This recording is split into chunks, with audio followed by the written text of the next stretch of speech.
रात में घरों में पत्थर मारे जाते हैं, हमारी दुकानों को तोड़ के उनमें लूटपाट की जाती है, हमसे झगड़े के बहाने ढूंढे जाते हैं। हम 60 साल से इस कॉलोनी में रह रहे हैं, लेकिन अब ये कॉलोनी पिछले 5 साल से रहने के लायक नहीं है। ऐसे ही हर एक हिंदू की जुबान पे कुछ ना कुछ ऐसे ही किस्से आपको मिलेंगे ब्रह्मपुरी, पूर्वी दिल्ली, गली नंबर 12 में।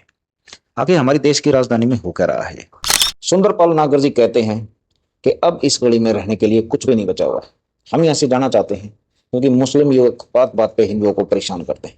पवन सिंह स्थानीय निवासी हैं इसी गली नंबर 12 के। इनका भी एक घर है जिसके सामने पोस्ट लगा हुआ है कि ये मकान बिकाऊ है।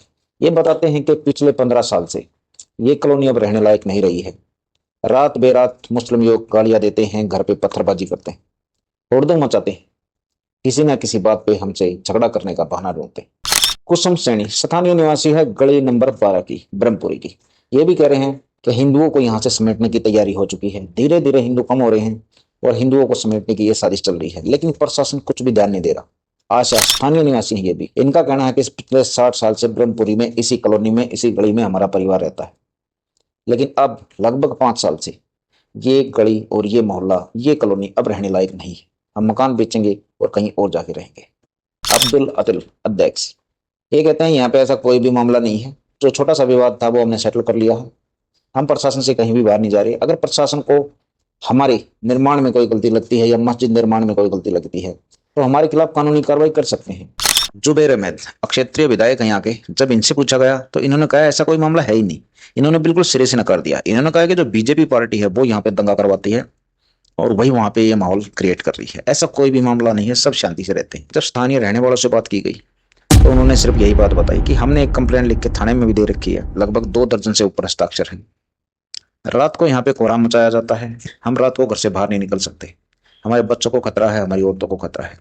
अब ये कॉलोनी रहने लायक नहीं रही। पहले दिन अखबार के फ्रंट पेज पे ब्रह्मपुरी की खबर थी, लेकिन 2 दिन बाद ये खबर तीसरे पेज पे चली गई और वो भी एक छोटे से कॉलम में।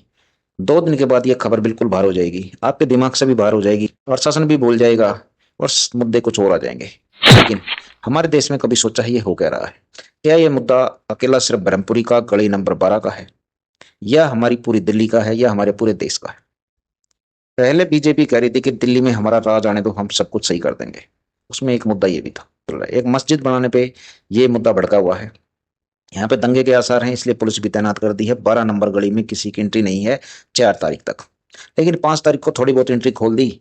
6 तारीख को आना जाना होगा शुरू, लेकिन तनाव वैसा ही बना हुआ है। मस्जिद के सामने नगर निगम ने अपने नोटिस भी लगा दिए कि कारण बताओ तुमने ये क्यों बनाई।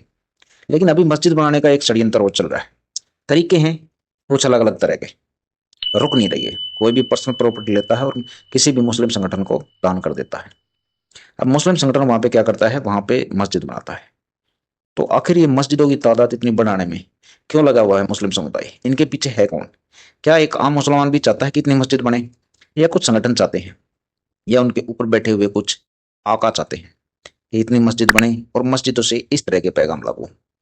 आखिर है क्या? एक मस्जिद बनाने के पीछे पूरा पैगाम है क्या? दूसरा मुद्दा है दिल्ली में घुसपैठ का। आप इनको बर्मा से आए हुए कह सकते हो, बांग्लादेश से आए हुए कह सकते हो, पाकिस्तान से आए हुए कह सकते हो, भूटान से, लेकिन है बीमारी और हमारे देश में आ चुकी है। जिनके पास कागजी कार्रवाई नहीं है, कुछ नहीं है, जिनके पास कोई आईडी भी नहीं है, लेकिन उनके पास राशन, पानी, बिजली सब सुविधाएं पहुंचती हैं, बल्कि घर भी मिलता है उनको। ये घर, ये सुविधाएं उनको कौन मुहैया करवा रहा है? क्या कोई राजनीतिक पार्टी, क्या कोई ऐसा संगठन जो देश से देशद्रोह करता है, या भारत को, दिल्ली को, हमारे देश को कमजोर करने में कुछ संगठन काम कर रहे हैं? क्या ये दिल्ली में ही बैठे हैं? क्या इन पे देशद्रोह का मुकदमा नहीं होना चाहिए?